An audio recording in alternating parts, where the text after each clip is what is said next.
that was Wynne turning up in his thick Mercedes-Benz. I don't normally drive like that or play that music, but, you know, just thought it'd be amusing. It was quite amusing, I liked it. Wynne's come to the workshop today because his Merc's fucked. It's not fucked, is it? No, DPF. I changed the battery. Yeah, I don't know why that's... I think that's just a coincidence. Do you? Yeah. All right. 'Cause it came up with 5 DPF fault codes when I plugged it in then, which is bad news. Apparently, because I've been out, driving like an old woman. Nothing, actually, shouldn't say that. Driving like an old woman who's not very good at driving. Which could be an old man. Yeah, it could be an old man. Probably usually is. Or Aled. He's quite slow. Driving. So lack of revs, eh? Yeah, well that's the thing, isn't it? Because it's automatic, it's a diesel. It'll be changing gear at like 1100 RPM or something, like a lorry. Yeah. And just never gets a chance to clear its throat, like, you know. And if you're driving it a lot around town and stuff, you're never really sort of opening it up and that. It's just going to clog it up. And it's done over 100k, hasn't it? So. Yeah. I love that car, you know. I've had it from new. It's a really nice car. Yeah, I still like it. You know, I get loads of hire cars with work. And I always think, oh, God, I'm going to get back into my old 2013 car now. But it always feels quality. Yeah. It always feels better than the brand new, I don't know, whatever Renault Megane thing I had or whatever. I don't think they make the Megane anymore. Okay. Renault... It's all like... Capture. Yeah, Kodiak and things. Yeah, Kodos, that's right. Kudos, I don't know.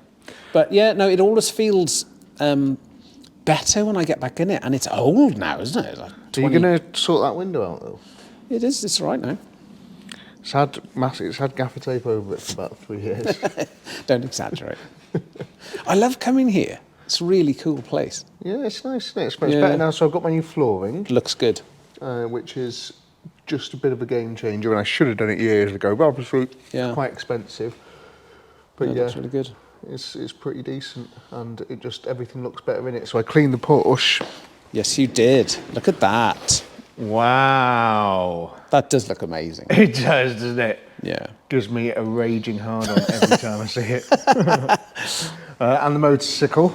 Are you getting really better good at riding this now? Because it's not been long, has it? It's a month, is it? Yeah, I am like the best motorcycle rider in the world. God. No. Yeah, good. I'm becoming cocky, arrogant. Good. All of the things that you should do when you're riding a motorbike. Yeah. Weaving in and out of cars. Good, yeah. If you can see old ladies or something walking on the side of the road, I'll pull the clutch in just to scare them. Yeah. Horses. Horses. You can see the old ladies throw their shopping, or the horse throws the person off and fucking kicks it like. You really are a menace, aren't you? Yeah. But yeah, it's good fun. I'm really enjoying it. I'm sort of confidence level has increased, and therefore so is the speed, which is a lot of fun because it is a fast bike. It's not like superbike levels are fast, but it's not like a slow bike. It's fast, like, and the overtaking ability is just great. Do some, you know, when you there's 2 lines of traffic down to some traffic lights. Do some people get pissed off when you like go down the middle? Well, I can't really go down the middle a lot because it's big. Massive, isn't it? It's absolutely massive. And when you go slowly, you're nobody knows how the bike stays up. Oh God! That was a callback. Here we go. But no, when you go slowly on like the bike that I was learning on, it was so much easier. But when you go slowly on this, you have to do a little bit of weaving just to sort of keep it upright. Okay. A little bit, quite a lot of steering inputs because it's quite heavy. Well, look at the size of the bloody tyres on the thing. Yeah, it's huge. So like, it's a great first bike though. Nice, sensible. You know, ease you into motorcycling. I knew it was the right bike to buy. Yeah. I knew it. But yeah, so the filtering down the middle of cars is really difficult unless they're quite wide, and inevitably you get the odd person that has no lane discipline. Yeah. Everybody keeps really nice and centre in the lane, but you'll get that one idiot that for some reason hangs well left, and they're just not paying any attention to anything, and you're just like, get out the fucking way. Have you changed your mind?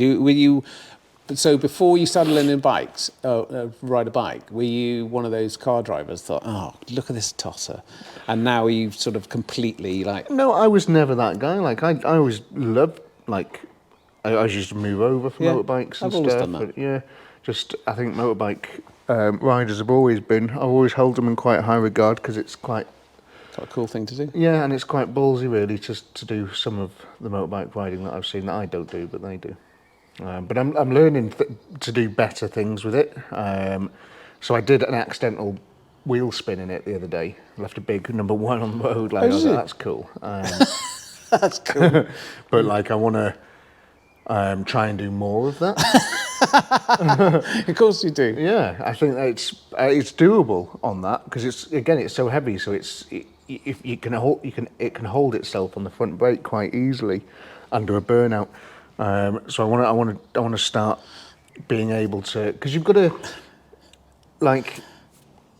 fully understand and be at one with whatever machine it is that you're using. I'm sure, like when you were flying fighter planes, you want to be able to do everything to it to know what the limits are, but you don't do it all the time. But like, if you wanted to do a loop. Well, no, you absolutely do, and like when you learn a new airplane type, you go out and you do it's called general handling, but you basically have to know where the edge of the envelope is for that airplane, sort of like stall speeds, how high it can go, how fast it can go, what happens when you get to the edge of the envelope, the flight envelope. So that's basically what you're talking about, isn't it? Yeah, absolutely. It's more about the not. I don't want to do a burnout or leave a big sort of number 1 or anything in it. See what you did so there. to speak. Yeah. Or a number 2. You don't want that. I don't want to do that. Certainly not. But like I don't want to do it so I can do it all the time. But it's to know that, because the first time I did it, it scared me and I put my leg down. Yeah. And I hurt my leg. Yeah, don't do that. So I want to be able to control it properly. So if I accidentally ever do it, if I get to a little bit of slippy road or paint or water or whatever, and the bike does wheel spin, I'm able to then control it because I've done it before and I'm used to it and all that sort of stuff. So that's what it's all about, is just trying to. And so like I've been practicing around roundabouts of doing much tighter corners at like higher speeds and stuff, and sort of like building that out. So like when you come to big sweeping bends, you can really go around them because it wants to sit back upright quite quickly. Yeah. So you've got to sort of really try and hold it down. Yeah. And that's I've noticed, especially if it's a very, very long sweeping corner, it wants to get back upright and pull you into the other lane. Yeah, that's which suboptimal. Absolutely. Well, it's meant for going across Route 66, isn't it? Absolutely. Just long straight roads, cruising. But it's my job to tame it. Yeah, what could possibly go wrong? Yeah. I'm never going on the back with you. Well, I'm not insured. No. For billions. I'm never going on the back. I hate going on the back. I don't really like it when other people are flying. I kind of don't want you that close to me anyway. Really. You do. No. You do. Because British Superbikes are on about 3 miles away today. Can hear them, can't we? Yeah. That's very exciting. Very, very cool at Alton Park. I hope people have managed to find it.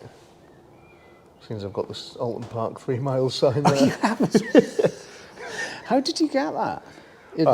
Obviously, it was given to you. Well, I'll tell the actual story, 'cause I've never actually told the actual story about it. I've always told everyone it was a replica, but I've had it long enough now that surely it's some sort of squatter's rights.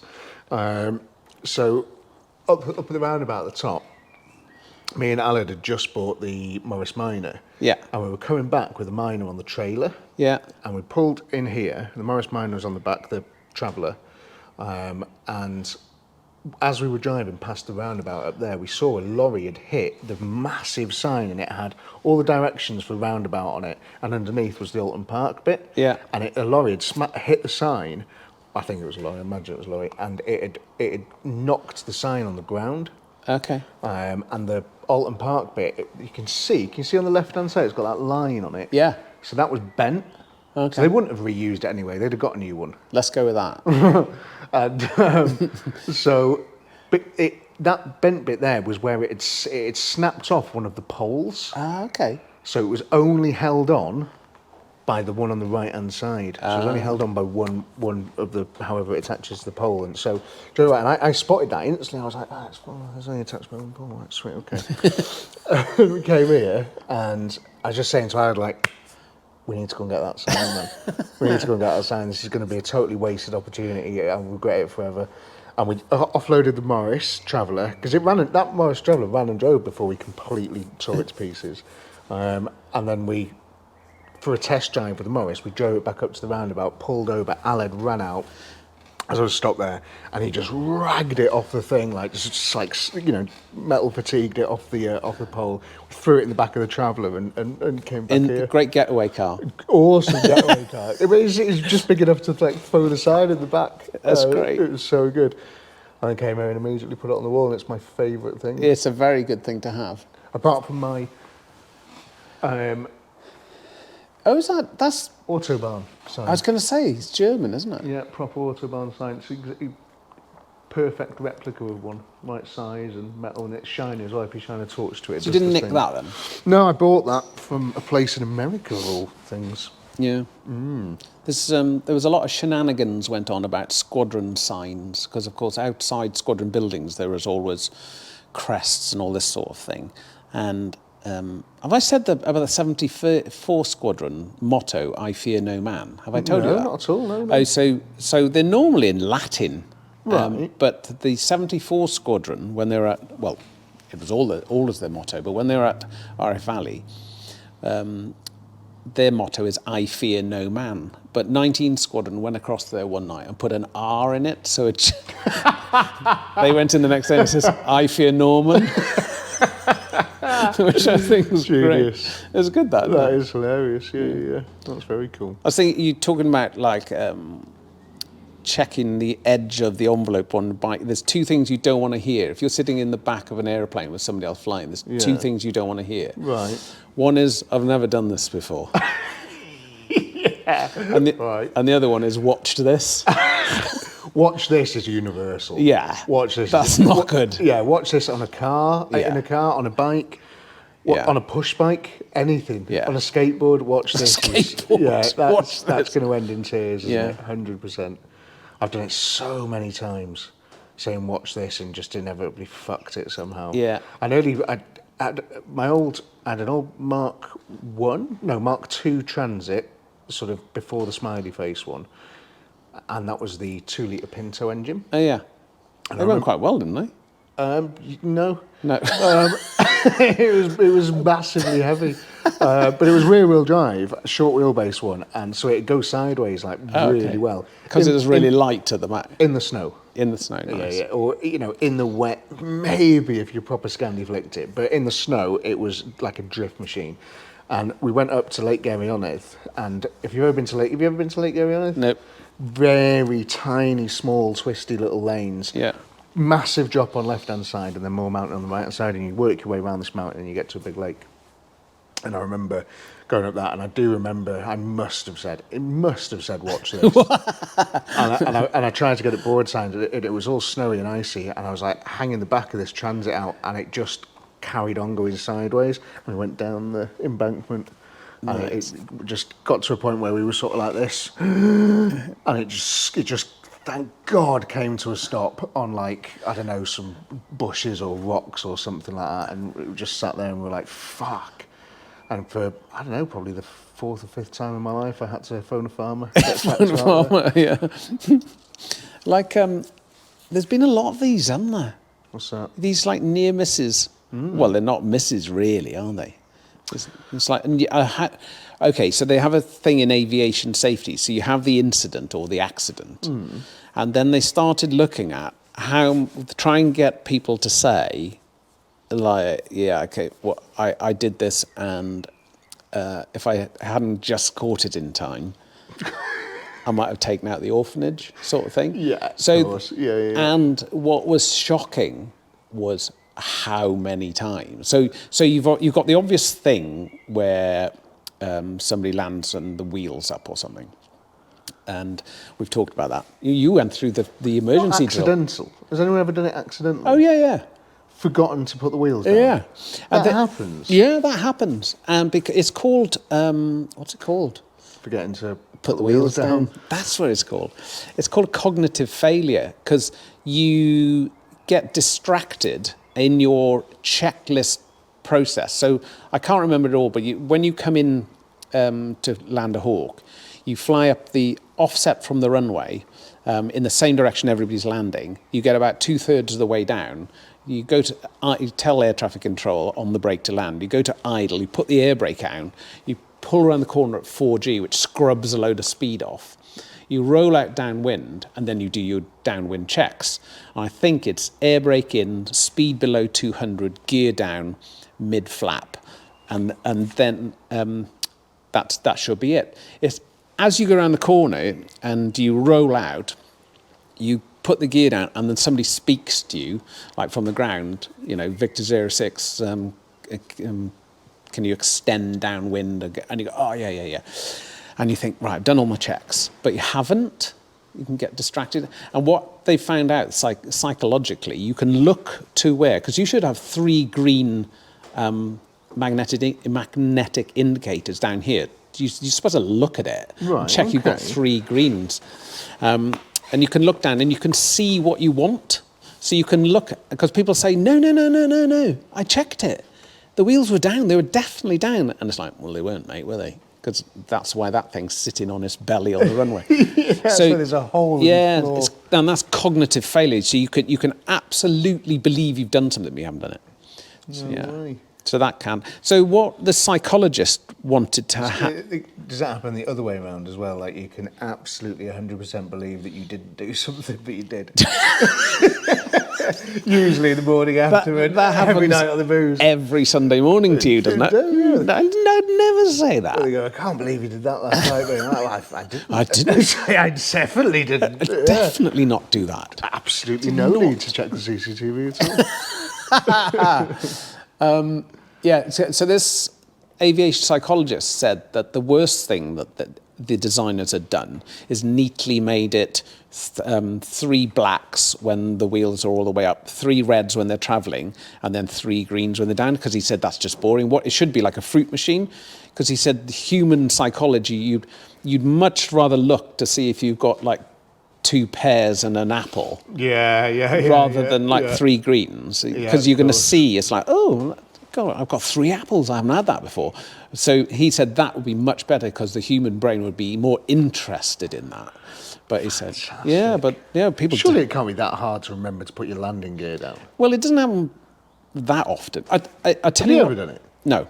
I tell you what is horrible is that I've been at the relief landing ground at RAF Mona on Anglesey, and they were doing they knew I was going to come back there to fly, and the air traffic controller said, we're checking out a new, at the end of the runway they have a runway caravan, and it's basically, because there are student pilots at RF Valley, they look and they watch that the wheels are down, and if they're not, they fire a flare. So if you see this flare, you're supposed to just go around basically. And they said, we're checking out a new caravan controller, can you come and not put your wheels down? Whoa. That was horrible. It was horrible. How close did you have to get? Well, I was supposed to keep going. I was always going to overshoot, but until this guy fired the flare, or girl fired a flare. And they did. But it felt awful flying down without the wheels. Yeah. Can you sense drag from the wheels? Yeah. It definitely makes a difference. Quite viscerally. Yeah, and you've got flaps. Noise and stuff are different? Slightly, but you can't hear a lot because you've got a helmet on and that sort of stuff. But why have you got a helmet on? It's not going to help you. It's a good point. That's ridiculous. Why do we wear helmets? Yeah. So you hit the ground at 450 knots. Thank God he was wearing a helmet. Luckily, he's wearing a helmet. Jesus Christ. Yeah, but no. So that does happen. That people do daft stuff. I can't remember if we talked on this in one of the podcasts that was deleted because the audio was crap. But You know, like the sort of big cargo planes that the army use and all this sort of stuff Yeah. that carry like a lot of, expensive things and stuff like that. Why don't things like that have ejector seats? Well, they have had big aeroplanes with ejection seats. The Vulcan had ejection seats. What's the Vulcan? It was a big delta wing bomber Oh, nice. from okay, the yeah. sort of like the 60s, 70s, and 80s sort of thing. Of course, yeah, Vulcan bomber, yeah. Yeah, but the wacky thing about that is there was 2 ejection seats for the pilots. Yeah. And there were 3 further crew that didn't have ejection seats. Whoa, so they'd have to sit on the laps. Come on, get on. So you've got the pilots One on up each the knee. front, like looking at, and then you come down like a small ladder, and there were 3. There was a nav plotter, an aircraft engineering officer, Below the AO. pilots? Yeah, they were much lower down and facing backwards. Imagine if you were just sitting there and you're just like, yep, and you just oh, fuck! Yeah. So the idea was they had a way of the door on the Vulcan came down into the airstream, and they were supposed to like slide down this door, the 3 of them, let them out, and then the other 2 guys eject. But I'm pretty sure it's happened at least once where they were very close to the ground, and the 2 pilots ejected and just left the other 3. It's a bit off, isn't it? Oh, that's horrible. It's very weird, that, Yeah, isn't it? I'll have to do a bit of research on that. But I'm sure that's happened. I'm sure the Vulcan has crashed and the pilots ejected. Bloody hell. I'm sure I've asked this before. How many times have you had to eject? No. Never? Never. I'm short enough, mate. it's Don't it's need like the seat impact. 25G or something, in initial acceleration 25G. So it's a lot. Bloody hell. But thankfully you've never had to. No. Ever crashed a plane? No, not properly. Not to the point where I had to get out of it. Just little fender benders. Just little fender benders. Just things like going wrong. So, they left an oil pipe undone. I've told you about this, haven't I? An oil pipe undone. Yes, an oil return pipe was not done up after the servicing. Right. So I took off, and I think I have mentioned this, but and the oil caption came on, which is a red caption. It's really serious. So I told the guy in the back seat, the engineer with me, to do up his straps because we might have to eject. And we turned downwind, and I did a sort of slightly different profile. So if the engine stopped, I could probably you can glide it around the corner. So normally you're at 1,000 feet downwind for a Hawk, but you can do this thing where you can come in like at 4,000 feet, 2/3 down the runway, and do this sort of like descending pattern. So that if the engine stops, you can keep going basically, and if it all looks good, you can get it out. And you practice that. Wow. And I was do you doing practice it? How do you practice it? We're still with the engines running and stuff. yeah, just but zero at throttle. idle, yeah. Wow. So I came in through that profile and then ended up landing, and got away with it and stopped for the God knows how many times down the runway with the fire engines following us. Stopped on the runway. I opened the panel under the engine, and there's just oil everywhere. And this pipe, and round the end of the pipe was a small plastic bag with the bolts zip-locked, ready to do it up. It's like there's no oil in the thing at all. But so the funny thing about that, well, there's 2 things. I went in to see the engineers, and they were a bit embarrassed about that. There's a senior engineer who really pissed me off and nearly lamped him because he said, it's all right, mate, it'll run for hours without oil. It's like, you cheeky bastard. Which is not true, because a friend of mine, Shep, had an engine seize over the Irish Sea, and he ended up... Seize? Yeah, and he basically dead-sticked it into an airfield in Norway. So they do seize without oil. Wow. But he got the Air Force Cross. What DFC, AFC. He got the AFC for that because he did a good job. Managed to land the plane? Yeah. That's Yes, really. landing a plane with the seized engine's pretty good. Well, it's just the fact that he was above cloud and he had to work it all out and the maths and the glide angles and all this sort of stuff to get to this place over Norway. He claimed, I was going, shit, that's amazing, mate. He's going, I wasn't fucking ejecting in the Irish Sea, you know, so it's not the Irish Sea, the other one, the sort of the off the coast of Norway. He said, I'm not ejecting in that. It's freezing cold. Absolutely, So you it's could quite be at risk of dying in that, you know, very quickly, couldn't you? You've got an immersion suit on, but you can die.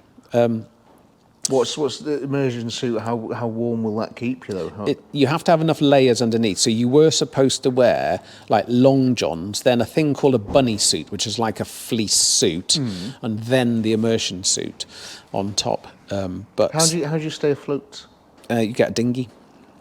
So under your ejection seat. I remember you saying yes, there's a little dinghy there. Yeah, it drops down on a lanyard, and when it hits the water, some of the new ones auto-inflate when they sense moisture.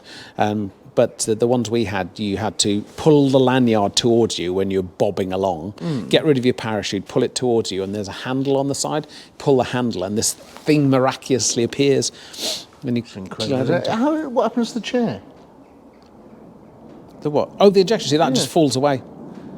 Yeah, just falls away. So you end up... I can't quite understand the process and the physics behind the...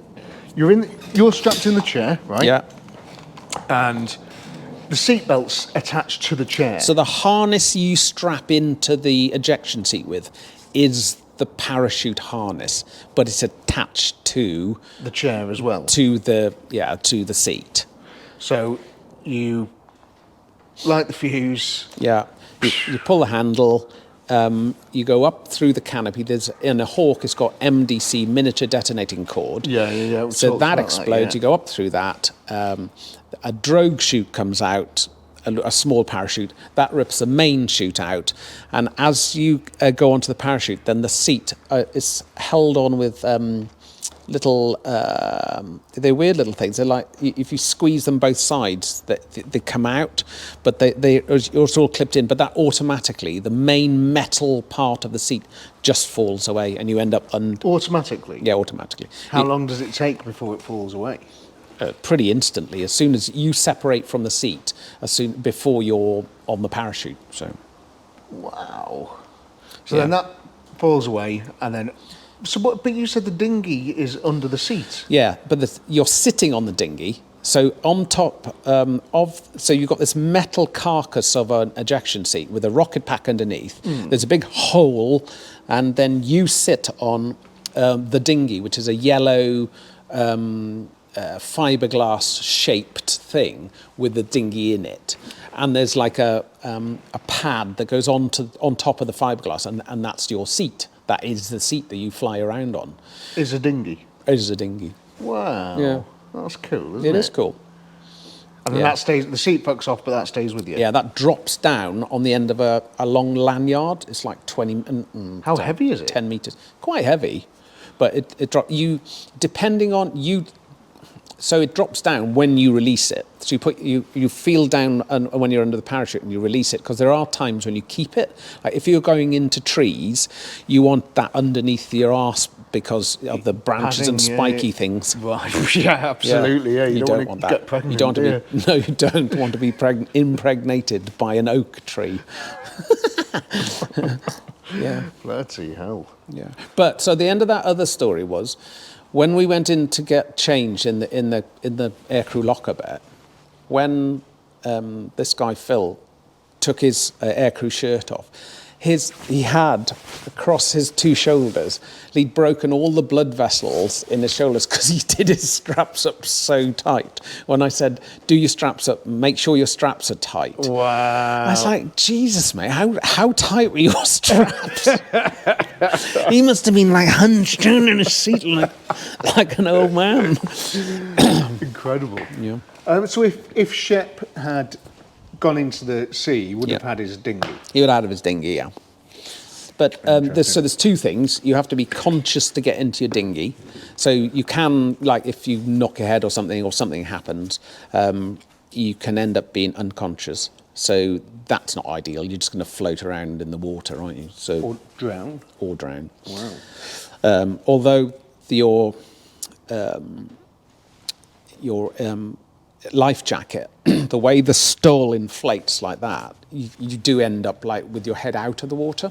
That's pretty cool, isn't That's it? good, yeah. That's ideal, isn't it? Do you ever use them on like hot days and stuff? Just around the sort of... Just to flop around. Yeah. Just in the pool. in the hotel. That's incredible. There's one more thing about ejecting, though, because if it's all very well ejecting sort of below 10,000 feet or something and floating down in time for tea and medals, but if you ejected like 40,000 feet, well, that's not ideal because it's incredibly cold and there's not much oxygen up there. You do have a small oxygen bottle on your seat. Fucking hell, what else have you got in this seat? It's amazing, isn't it? It's so cool.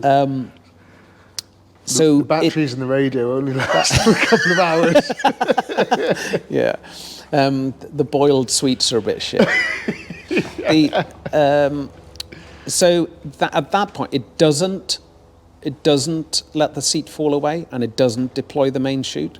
So the drogue chute comes out, but there's a barometric capsule that says, oh, wait a minute, you're really fucking high. If I put the parachute out now, you're just going to like freeze in the parachute because it's going to take you about 4 weeks to come down. How long would it take? How fast do you sort of go to the floor? I can't remember. But I mean, you see like parachutes. It's like slow enough to like roll over on your feet and stand up again, isn't it? So if you were massive there, it could take a long time. Yeah. So it says, no, you're too high. I'm going to leave you in the seat. It'll just let the drogue shoot, which means you'll go a lot faster. Well, the drogue chute is just to stabilise you a little bit, but you just fall. And when the barometric capsule, I can't remember the numbers, but senses you're low enough, then it'll open the main chute and let the seat fall away. It's very clever. It is. Martin Baker. Is it reliable? Yeah, it is reliable. That sounds like so many points of possible failure. Yeah, it's very complex bit of kit. But every time somebody, I can't remember what they're up to, every time somebody ejects in a Martin Baker ejection seat, they get a tie. They get a Martin Baker tie. It's quite cool, that, isn't it? Amazing. Saved another one. Yeah. Wow. It is amazing. Especially relying on something, because you must be flying through the air going, I fucking hope they know what they're doing. We're not really thinking about it. It's just a seat, isn't it, until you need it. It's like I never see, all the years I flew, I never needed it to do that bit. Yeah. That's fair, yeah. I mean, it has gone wrong with that friend of mine, Sean Cunningham, who was killed. Yeah, I remember you telling me. That wasn't supposed to go off, and it did. But, so if you don't need it, it's just a seat. Is it comfortable? It's quite hard because, and that's, if you had sponge to sit on, so it was nice and comfy. Yeah. What that allows is for, at the point of ejection, it accelerates so fast that if you had a few inches of sponge, it would punch you like. It would accelerate to the point where like to break your femurs. So because it's given time, you're not moving, the seat is. So it's like it smacks you rather than taking you with it. It's pretty high. It's not comfortable, but it's you can sort of get used to it, really. What's the longest you could spend in a jet seat?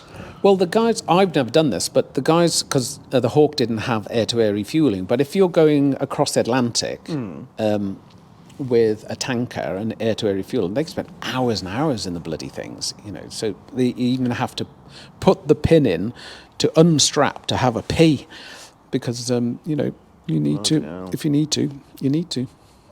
And what about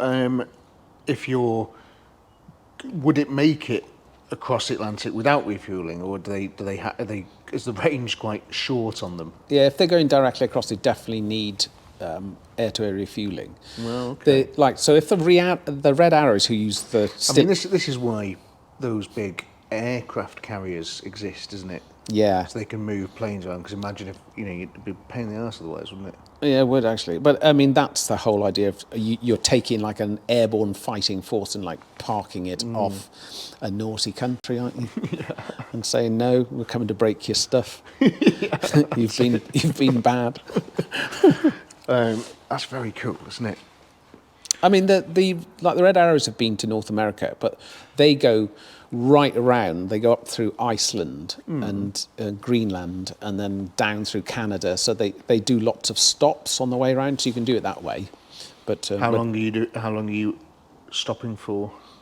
Well, is it literally just you pull up, that you refuel, have a piss, and then you're back again? Yeah, or is it an overnight thing? I think they'll do a couple of those, as you so eloquently pointed out. Quick piss and a splash and dash, and then they'll do an overnight somewhere, and then probably get to Canada. I would have thought Goose Bay, I think, is Northern Canada. There's Canadian Air Force Base there. But the overnight's quite fun. I mean, we talked about doing when the guys come over in America and stuff but are they quite fun? Yeah, they were. I mean, they're just outrageous. I can't believe we used to get so wankered and then fly the next day. I can't believe it. It's just wrong. It's just wrong. Yeah. It's just so wrong. Why didn't we think that was wrong? And why did everybody there was this story. He was a JAG squadron commander, and they were going on detachment, and he said to the boys, if there's this thing about being able to drink and fly, it's just like some people can. Yeah. And they say, and he said to the boys, if you can't drink and fly, don't fly. But I like that. But that's like that's good. Yeah. I don't mind you not flying, but you've got to drink. Yeah, it's like that's so weird, isn't it? No. That's normal. It doesn't happen anymore, and it's quite right. Thanks very much. Yeah. Well, as a taxpayer, can you just fly your pointy aeroplanes around and look after us and protect us? It's very true. Not get absolutely trousered every night. I'd imagine a helicopter would be harder to drive pissed. Yeah. Well, it's all right when you're in forward flight. It's very much like an airplane anyway. Oh, is it? Yeah. Right. Okay. But it's just the sort of hovering around bit, because Yeah. when I'm pissed, I tend to helicopter anyway. I sort of do this. But you can ride your bike, can't you? No, I crashed it the other day. Did you? Not this bike, my push bike, by the way, we're talking about. Did you crash? Yeah, so I've done it a couple of times now. There's a bit where you come to mind where you go up the curb and there's that massive Waitrose sign. Oh, yeah. Have you seen the big green Waitrose? Yeah. Massive tall thing, like a petrol station sign. And you go up the curb and you go up the curb and it's there, so you go up the curb and then you have to sort of, swerve around it. Tricky little bit of manoeuvring. But it's fun. Yeah. Because you're usually hooning it at that point. So you're like, Yeah. and when you're pissed, you're like, Yeah. fucking hell, I'm so good at this. And I've hit it, yeah. Isn't it amazing that you feel like you're, it's fine, I can do this, and then you can't? It never hurts either because you're hammered. Yeah, that's true. Which is great. I've come off several times. Alid came off the other week and he had a chunk out of his skin. Do you remember that? Yeah. Big hole in his arm. And he was like, no idea, mate. Slept. Just went home, slept, like, no idea. UDI. Yeah. Wake up in the morning like stuck to the sheet with blood. Really bad. But no, he's absolutely. But yeah, that's But it's a little bit windy again, sort of to get into mine, and I just went straight into the wall. Constantly just looking at other things, because when you're pissed, you just the slightest thing can distract you when you're pissed. Yeah. Slightest little thing, like you'll just hear a dog bark and you'll be like, a dog, fuck. Yeah. Or the aerodynamics of your pizza box. Yeah, whoa, fuck, slow down. Are you still in this? Because it looks like this is looking at me and you're way over there. No, I'll be in it, yeah. That's funny, that pizza box thing. Yeah. You've perfected that now. I have perfected it, yeah. It sits flat on the handlebars, and you can. That's the position. So you've got one finger around the handlebars, thumb around the handlebars. This finger holds the pizza box level and flat, and these do your brakes. Yeah, it's good that. Very. You can't teach that. No, it's taken years of practice. Like. Yeah, you're very bright, man. But you've got to get the right sized pizza box as well, because a 10-inch is a lot more difficult because Yeah. you can't reach the side of the box, so you have to get a large pizza. Yeah, of course you do, that's why. Any plans for drinking with Alid coming up? We should mention this, shouldn't we? Yeah, so it's Alid's Stag Do today. Yeah. So it's now, what time are we on? It's 10 to 1. 10 to 1, and it kicks off at 2. Well, you say train that. Station. Those reprobates went to Weatherspoons for I don't breakfast. think they did. Do you think they didn't? I don't think they did, because I didn't hear any chatter. They'll be crap about us anyway. Yeah, be rubbish. And we're going to be drinking, if we're starting at 2, more than long enough today. Yeah, still at least 4. Yeah. But the mission is to destroy Aled today. Destroy him. I want to turn him into a booze-fueled monster. But you make that sound like that's difficult. And it's He's not. just been too well behaved recently. I don't know if you noticed, not getting, like, he used to go completely behind the eyes, and he couldn't tell, he was gone mentally, just, disintegrated. And it is a stag do. It is a stag do, so I want to try and get back to that. Yeah. Because I miss that, Alec. Do you miss that? I do miss that, Alec, where he's Well, lost being where he's complimented. lost the power of speech. Yeah, it's brilliant. It's great to be around. And he just falls over and smashes things. It's There is a lot. You do laugh at him a lot when he's like that. Yeah. He's hilarious, like, because he's so annoying. You- It's just like everywhere. It is Mrs. Anna, lovely Anna, who he's marrying. Why is Fair she play doing to her, that? like, that's incredible. Strong effort on her behalf. But yeah, she's just like, you just see her getting so angry and shaking her head and stuff, and I'm just howling, laughing. She's got the technique down for getting him in a taxi, isn't she? Well, this is it. If later on, if he's not being put forcibly into a taxi, police car, ambulance, then it's not been a good night. Because there's a threshold, isn't there, where he's objecting to the idea of being sent home. Yeah. And then just after that, he just like, it's largely not up to him anymore. Yeah, and then I'll get a message or a phone call at 10 o'clock, because he'll have already been at home for 2 hours. Yeah. And he'll have slept it off a bit, and I'll go, mate, it's only 10 o'clock, where is everybody? What's that? Why am I at home? Like, mate, we had to bench you. Why am I at home? You had to get substituted out, I'm sorry, I love that he has to fill in the gaps. Yeah.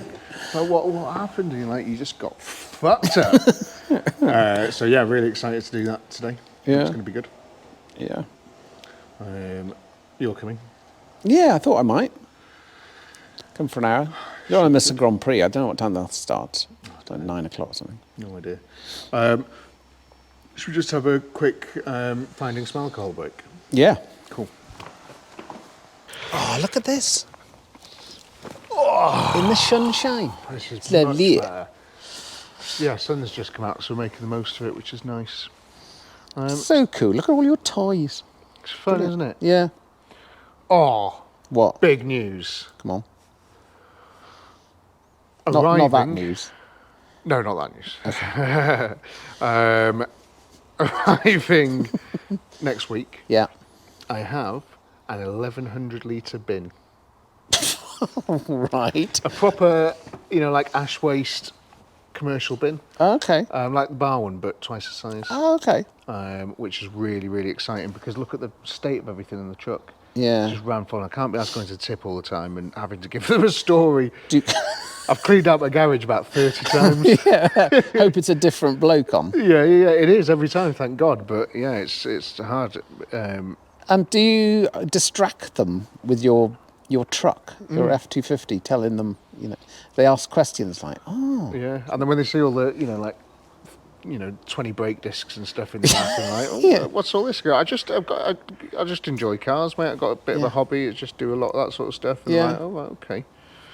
Fair enough. What, all these Napa parts boxes? Just, it's cars, mate. I do all my own servicing and that, so. It's good, that. Right, okay. But yeah, so I think now I'm getting a big commercial waste bin, which is going to be super cool. Yeah. So what, does it get emptied every 2 weeks or something? Every week. Nice.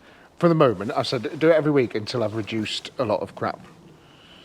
I'm just going to keep filling it up every week until the crap is reduced massively. So how many cars have you got now? We'd have to go through them. I don't know. Can't remember.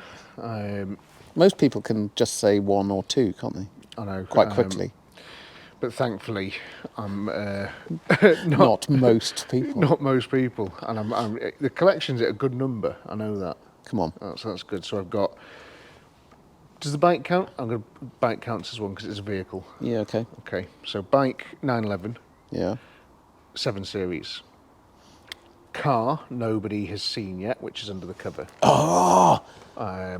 Panhard, Rover, Fiat Panda, Vauxhall Rascal, Ford Focus ST3, Volkswagen Beetle, F250, Plymouth Cranbrook. I was amazed how nice that sounds. Well, you just started and drove it before. It's so good. Yeah. Land Rover Discovery, Yeah. Spitfire, Triumph Spitfire, which is in there, needs to come out for the summer. Number 2 of car nobody has seen yet. It's 2 cars nobody's seen yet. So that's Exciting. 15. Are you excited about them? Yeah, I am. They're keepers for the collection, but they both need restoring, so it's just I'm not massively fussed at doing them anytime soon. But they're going to go up in value, but not for a long time. So I'm just sort of selling them. Peugeot 205, it's number 16. Like that car. Yeah, nice car. Ford Cortina. Nice. Those 2 cars, I'm thinking, Wynne, are going to be the next 2 raffle cars. Are that I do. they? Yeah. Because I'm not too fussed on keeping those. That Ford Cortina's lovely. I'm going to do a really nice job of it, make it super nice, and then raffle that car off, because I've got the Capri and I need to put money into that. So, Capri. yeah, how many was that? 18. And then, was that 19? 18, I think. If you're counting on at home, let me know. 19 Capri. That's an exciting project. Yeah, engine's over there. Look, you can see the cams on it. 20 is the Morris Traveller. I'm sure there's more. Why would there be more? I don't know, but I feel like it should be 21.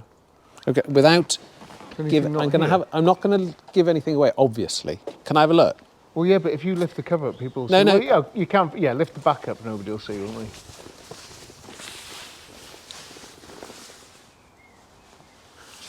Very nice. It's cool, isn't it? Yes. But Sorry again, about that. yeah, That must be really annoying to everybody watching. Sorry. It must be. I think that's Yes. going to go up dramatically in value. That Do you? car. I think it's going to rocket. But I've just got to restore it because it's in a bad way. Off the road for about 5 years, I think. Okay. But generally just in a bad way. Where's the fucking sun gone? Yeah, no, it's freezing. now. Yeah, I'm freezing. Come on, sort it out. So We need to do like cloud seeding, don't we? Have you seen that? Wasn't it like this Labour government are thinking of giving? Is it 50 billion or something to that company to fire cannons full of glitter into the sky to stop global warming? I haven't seen that. Have you not seen? I see it. It looks. It's clever. Is it? So obviously, global warming they're worried about is the Earth's heating up. Yeah. So this is going to reflect the sun. Reflect the sun back. It sounds like it could go horribly Doesn't wrong. it? Yeah, absolutely. But I suppose if you did it a little bit at a time, do you know what I mean? They're like, that bit would do a little bit more. Yeah, That's like when you're eating a weed brownie, though, isn't it? Do you know what I mean? You're like, a bit more, I'm fine, I can still drive. Yeah. A little bit more, it's fine, I can still fly this aeroplane. It's a little bit like the 5 pint in Nakota. And you didn't really want one. Yeah. That's And it, then isn't it? somebody Yeah. says tequila, and you go, yeah, brilliant. Yeah.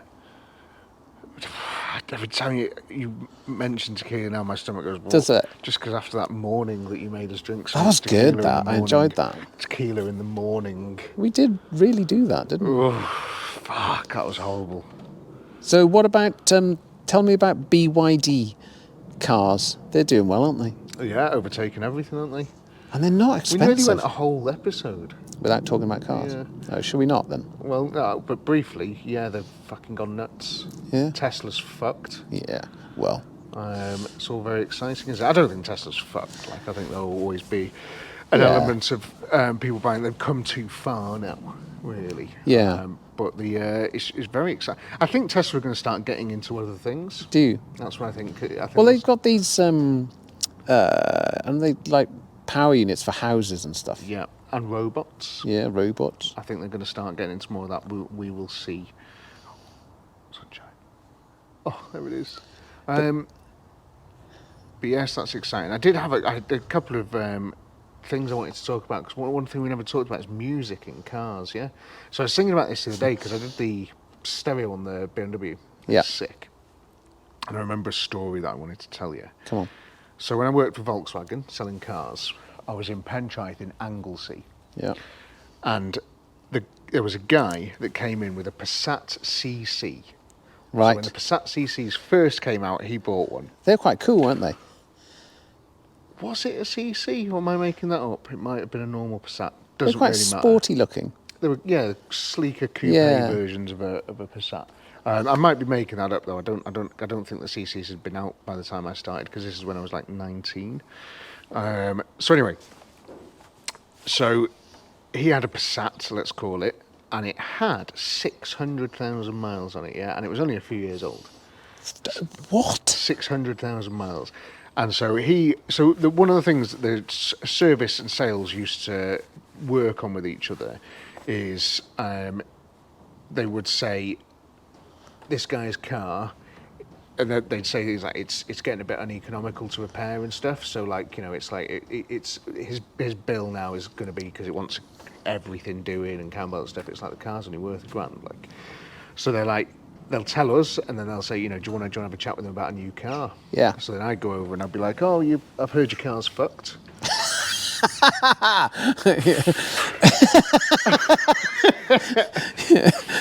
Heard your car's fucked. Do you want a brownie? Yeah, so like, what are you going to do with it? And then they'd be like, I don't know. I like it. Yeah, I wanna keep like it. I'm sort of keeping it. And I'd be like, you don't want to do that. Yeah. I can Come and have do a you look at this one. I can do you a good deal. Yeah. And I'd be like, come have a look at this car. And so, but it was very normal and regular for that to happen. Yeah. So one of the reasons why the service stuff would work out is because when the cars, so they'd be dropping their car off for service, right? And while it's in the service bay, we'd go and appraise the car for a Part X value. Right. So when the customer turned up, they knew that their car had been appraised for a part exchange value. So they knew then that they were going to find out what their car was worth to go up to a new car. So it was a really nice little system, and it was just fun, and it was I always enjoyed that aspect of it, because that was always a good part where customers were pissed off with their current car, is when they were being handed a massive bill. Okay. And they're ready to never go through that experience again, So they were like, right, okay, let's. Was maybe it? look Could at a you new say, or you don't have to pay that bill? We'll cover that. 100%. Okay. So that used to happen with big, like, faults, terminal stuff. We had a guy with a Phaeton, W12 Phaeton, engine set on fire, and it was his fault. Wow. So it was What did under he do? warranty, this Phaeton, and it got towed in, and the whole front end was all black. You could tell like soot had come out the sides of the engine, but the sides of the bonnet. Yeah. And all this sort of stuff. It's still fine, but it had an engine bay fire, but it had been put out quick enough so that it didn't get the rest of the car set on fire. And so there was a massive argument. So they brought it to Volkswagen for them us to do like a warranty report on it. Yeah. So we're going to find out why did it set on fire and all this sort of stuff. And it turned out the guy had done something. I can't remember what it was, but there was nothing wrong with the car. It would have been absolutely fine. But the guy had like you changing your battery on yours. It was something like that. He messed about with it, but it was only like two and a bit years old. So it was a fucking expensive car. Yeah. So that was a case where he was hit with a bill for more than the car was worth, even at like 2 years old. Just because the Phaeton bottomed in value. The second-hand value was hilarious. They used to drop like a stone, those things. We never sold them. never sold them at all because they were just never made any sense for anybody to buy them. You can get mega ones now for 1,500 quid. Can you? They can get it's With one of all best value, all the bells and whistles. one of the best value cars you can buy is like an old Phaeton. That's great. It's so cool, providing you're handy with the spanners. But yeah, so it was parked outside the service bay for about 6 months because there was constant arguments back and forth. We used to get that all the time, arguments back and forth with customers and their cars, and Volkswagen themselves, cover it on warranty, no I'm not, cover it on warranty, no I'm not. And so eventually he accepted that he was going to have to either fix this car, pay for it or whatever. And we talked him into a Touareg, and we said, we'll take your car for you. And the car was pretty much worthless as it was. It was just one of the cars that nobody would really buy. It was going to go off for spares, go to Copart or something. And so we just gave him like sort of the discount of the Touareg and called that his car's value. And we were like, look, you don't have to fix it. We'll take it off you as it is, like, you know. But there was a lot of examples of that. Yeah, interesting. Wrong. Did I ever tell you about the woman? Did I ever mention the podcast with the woman who washed her husband's car, her Audi? No. Oh, that was one of the hardest and worst things I've ever seen. So, a 4-year-old A4. Yeah, A4. Audi A4. Yeah. So Volkswagen was opposite Audi. In Pentraeth. Yeah, all the same company, isn't it? Yeah, so it was all Pentraeth. Volkswagen, Audi, Mazda, Seat, everything. It'll break my rascal.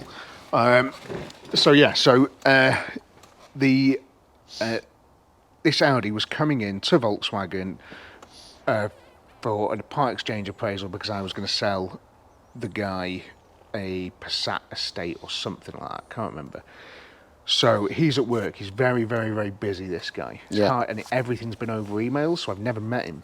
Yeah. So it's all over emails. And I'm like, look, I'm not giving you a figure when you can until I've seen it. It's madness. I'd never do that. Like, would you buy a car without seeing it that isn't brand new, you know, that's 4 years old and it's got, 60, 70,000 miles up it? I need to see it. So the guy was like, right, okay, fine. He said, what I'm going to do is I'm going to get my wife to bring it down. I'll get her to give it a wash, bring it down. And I was like, right, fine, sound, do that. So... a few hours later, his wife turns up in this like matte grey Audi A4, and it's like parked quite far away up on the hill. And I was walking up to it so he told me it was silver. Right.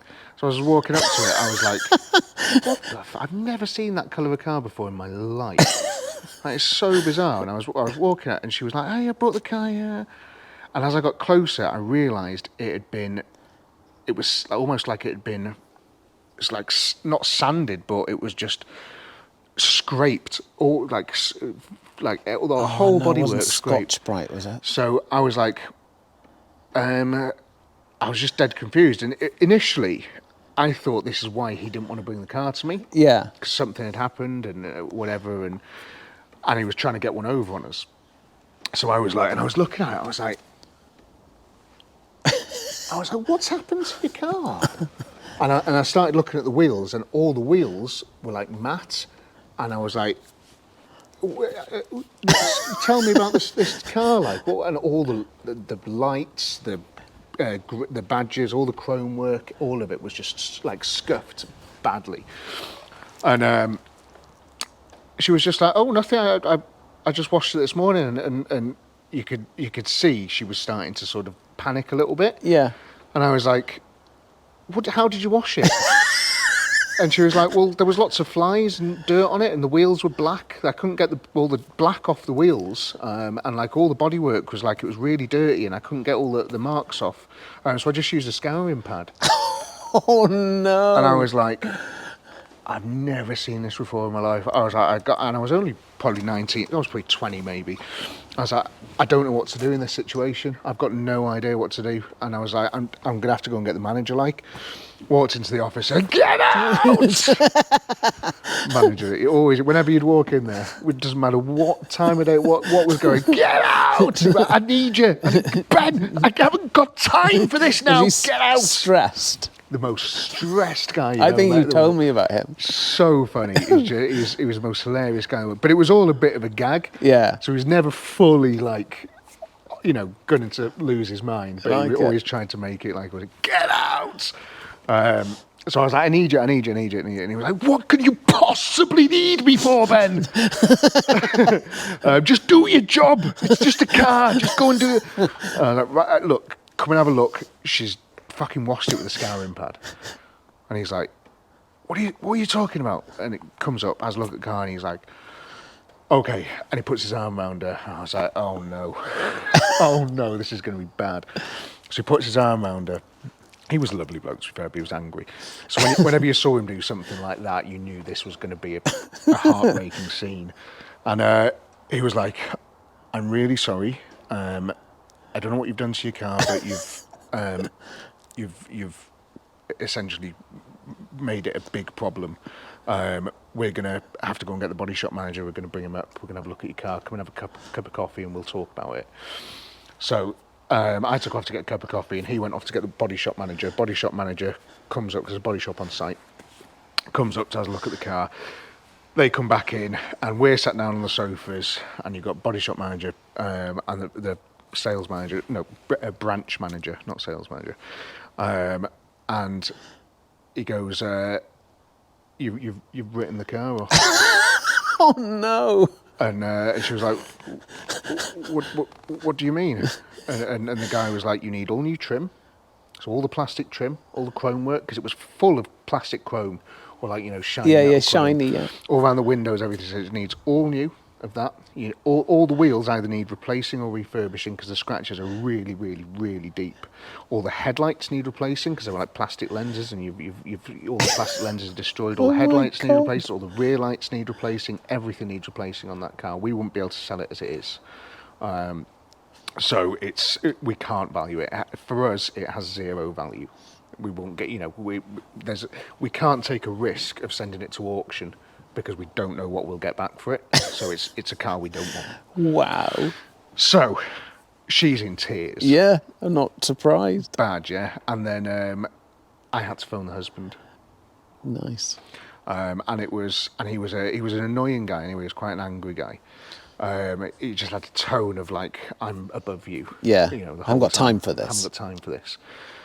So I ring him up and I'm like, listen, you fucking dickhead. I'm like, very sorry, sir, but your wife bought the Audi in. I feel like you may need to have a conversation with her separately, but she's washed the car with a Brillo pad. Oh no. And he just couldn't get it on the phone. He was like, what do you mean? I was like, it wants a complete respray. Told him the whole thing. He was like, no, can't be, it can't be.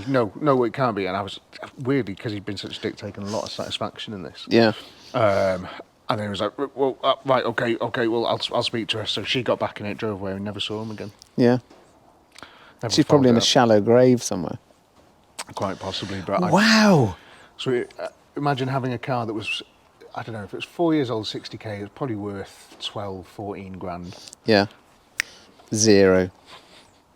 You could probably sell it for spares, couldn't he? Or sell it to someone that doesn't care about the scratches or something. But, yeah. He wouldn't have got much money for it at all. I have got still an ex-wife who, a brand new Mitsubishi, it was an animal edition, the 4x4. L200, yeah. But the animal. Yeah. And but it was the not the pickup type. Oh, okay. It was they looked like, I don't know what they looked like. Like maybe. a Shogun? Yeah, but smaller than that. Really nice wheels and everything. And she Scotch-Brighted flies off the front of that. Oh, really? Black one, yeah. But after like about 4 hours tea cutting, it wasn't too bad. Fuck. But it's like, what are you thinking? That's incredible. I know. Yeah, there wouldn't have been any buffing of this car. The scratches were far too deep. You'd never have got them out. It was like, I think it was like wire wool and stuff she was using. Bless her. Because the sad thing about that is actually quite a lot of physical effort went into doing that. Mm-hmm. She said there was ways she was going, I couldn't get the black off the wheels. And I was just like, Were they black? They're supposed to be black. Yeah. It's absolutely terrible. I felt awful for her. Wow, that's a good story. That I've never heard that one. Yeah, that was a good story. But yeah, there's a few things like that really. A friend of mine had a Peugeot 106, and she I don't know why we're now talking about women driving cars, but there was a post next to her car, and she opened the door and reversed the door open, and it ripped the door off the car. And it was hilarious, absolutely hilarious. Just remember, just this 106 without a door on it, and it just physically torn the metal of the hinges out of the door, out of the A post. It was just so funny. You couldn't put a door back on it. It was dead. The car was dead. There's just holes now, mate. Yeah, holes. Sorry about that. We can make one out of cardboard and spray it. So funny. Oh, good times. Is it nearly beer o'clock? I think it might be, mightn't it? What time are we on? 1:20. Cool. So, thanks very much for watching. Sorry, this is just a bit of an impromptu, just because we need to look at Wynne's car. It's good. I'm really enjoying it. Yeah. And you did fix it. Did fix it. Well, I don't know. Clearing the codes isn't fixing something. Yeah, it's fixed now, isn't it? It's fixed. So, yeah, we're going to try and do more regular ones, but there has been some reasons, family-wise and stuff, why we haven't been doing these pods as often. So we're going to get back on it. Yeah, we've got some really good ideas. Yeah. I found out there's a hawk that I flew, and I've got some really good pictures of, actually, on the way to Malta to an air show. It's got a very unique paint scheme, and that's in the Aviation Museum in Carnarvon. Wow, okay. We will need to go and look at that. That'd be good. Give them an email, see if we can have a chat. I don't want to just look at it. I want to be able to climb all over it and give you a good chat about. I'll try and throw my Tasty Classics 110,000 subscriber weight behind it. Yeah, that'll be good. 101,000. 101,000. That's amazing. Is it 101,000 or is it 110? Have a quick look. Let me just see. There's a plaque. How many are we on? Oh, it's on 112,000. That's good. That's amazing. Should we see what the Wheels and Wings is doing? I think it's something like 2,600 now. It's really good. Oh my God, 2,620. We need to make more effort. Yeah, we do. This feels like we're not making much effort. Apologies. So so that's a good idea. A bit of outside broadcasting. Yes. We'll do that. You need to sample some cigars. The podcast will last hours. That's a good idea. There is in the middle of Chester. There's this really old shop that sells not guitars, cigars. And have you seen that place? Was it Penhallam? It's on Watergate Street. And you can go in there, and they have all these humidors where they keep these massive cigars. But they've got a room where you can have a little go on one. Inside inside. Yeah, which is cool, isn't it? That's cool, that. It is. We should go and do that. Yeah, we should. Cough our insides out. All right, then we're going to go and get hammered. So we'll see you again soon.